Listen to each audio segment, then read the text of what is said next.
Hello, everybody. My name is Anjelik Heineken. I'm a procurement manager for sales and support. I have been working for procurement almost 24 years, and this time I want to share with you my experience in supplier selection, how to learn to select the supplier. My topics at this time are what is a request for proposal, what information should be included in that request for proposal, how to prepare your request for proposal, keeping track of your request for proposals, and how to use a request for proposal to choose a supplier. Request for proposal is RFP. So, when we start with the question, what is a request for proposal? The answer would be, whenever you want to buy a product or a service, you should contact several suppliers who provide this product and services and ask them to give you a proposal or a quote in order to be able to compare a few quotes and pick the best offer. That is very key, as the process itself is really going into a request for proposal and looking what is this. Before you begin, you should ask yourself a few questions. What do I want to buy? This is really important that you ask this for you, otherwise you will not know what to ask the supplier. So make a list of products you want to buy, the quantity you want to have. Make sure you know your budget.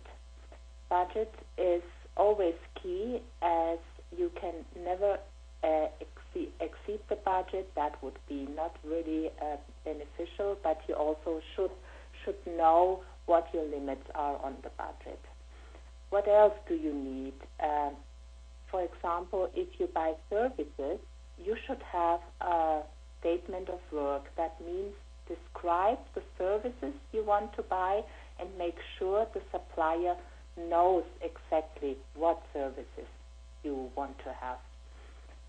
Next question would be, how do I find the right supplier?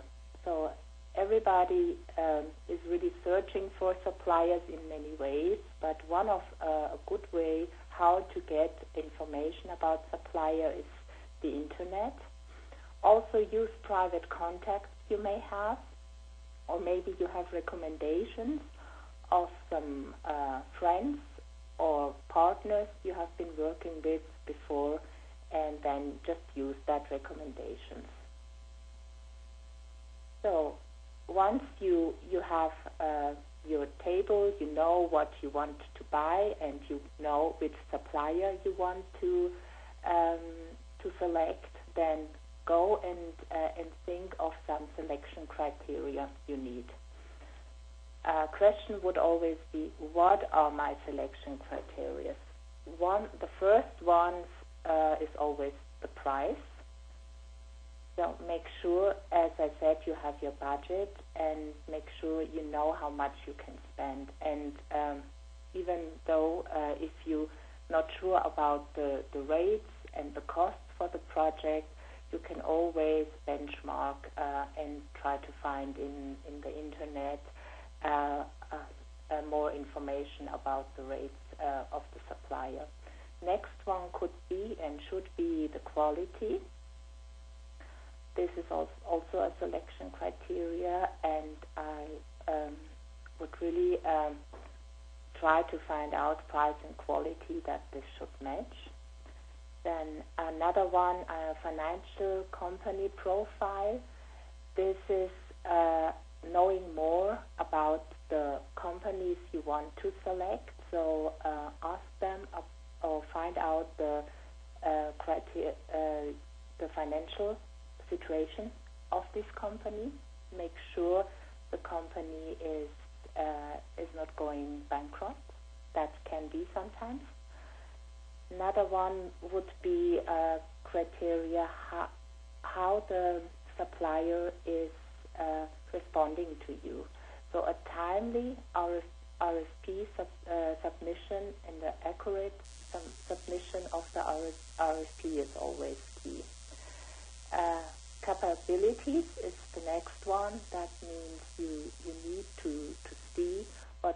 capabilities the supplier has, and also let them give you some references. You should be interested in the other customers of the supplier, for example. That also helps you to select suppliers. If the suppliers give you references, then don't hesitate to call these persons and ask how sufficient the work was and if they are satisfied with the supplier. So when we come to the request for proposal itself, so always remember, the more you know, the better you will be selecting also the supplier. So ask the right question at the start. So what I always do is I prepare my whole questionnaire, and then I think of what need to include in the request for proposal. And one part is that I include some information about the company I have, so about myself and the objective of the RFP. So I want to make sure that the supplier knows why I am approaching him and why I need to ask for a request of proposal. So don't be shy, don't hesitate to give also information about yourself to the supplier when you ask for a request for proposal.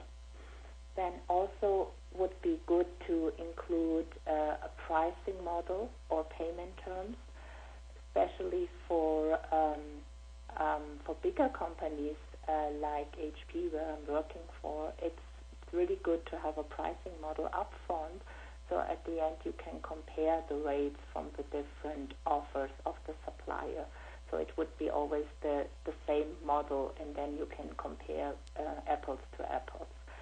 Payment terms are also good to know.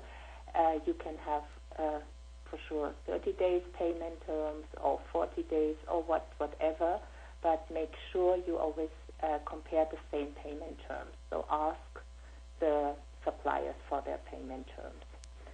Then a general supplier information. So ask the supplier some question about the supplier itself. So what is he doing? What products does he have? What services is he offering? So everything you think it's useful to know about the supplier, ask him in the request for proposal. Then also make sure that all the questions you ask him will stay confidential, and that he does not share anything with other people or other suppliers. So, and also that you do not share the information he provides to you. Then the timelines of the RFP should be also included in the RFP. That means you give a fixed date to respond to you. If you don't do that, you will get maybe in 2 days one answer, in 3 days another, and then you wait for more than a week for the other answer of the supplier. So just give a timeline. It's important for you and makes it easier to work.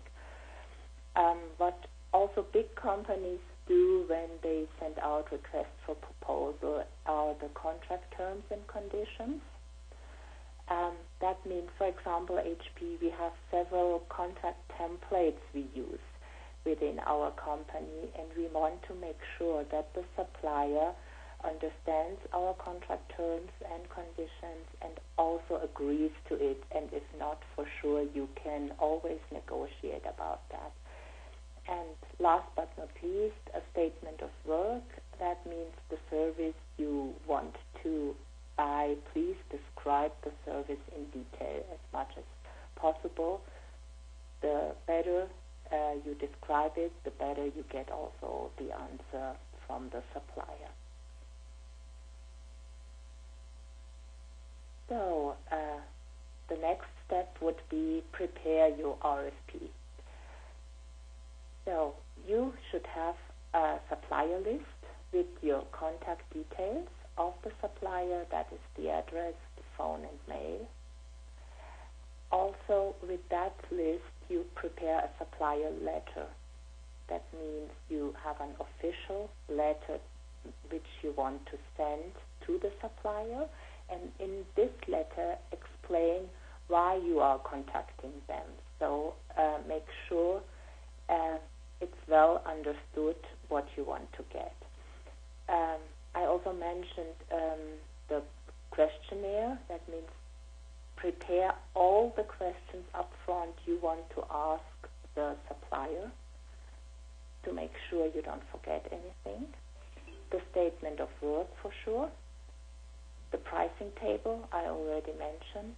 The timelines, and at the end, if you have that all together to send out, also prepare a tracking table that helps you at the end to track the answers. Here I have a example of a tracking table. That could be, for example, the supplier name, when you send out the RFP, when you want to receive the RFP, and a short list of the supplier. That means short list means that if you want to go in further negotiation with the supplier, or if you just do not want to open any further discussions as the supplier cannot deliver what you want to get. So we talked about the supplier selection criteria. We also talked about how to prepare the RFP. So you prepared it, you send it out to the supplier, then you have a timeline to respond. And the last part is you receive the RFP from the supplier, and then you have to evaluate the results. Step by step, with all the criteria you have already in scope. Then make sure after you evaluate the results that you have a supplier shortlist. Negotiate with that suppliers, and after successful negotiation, award the supplier. And the end would be sign a contract with the supplier. So that's all from my side, how to select the supplier with an RFP.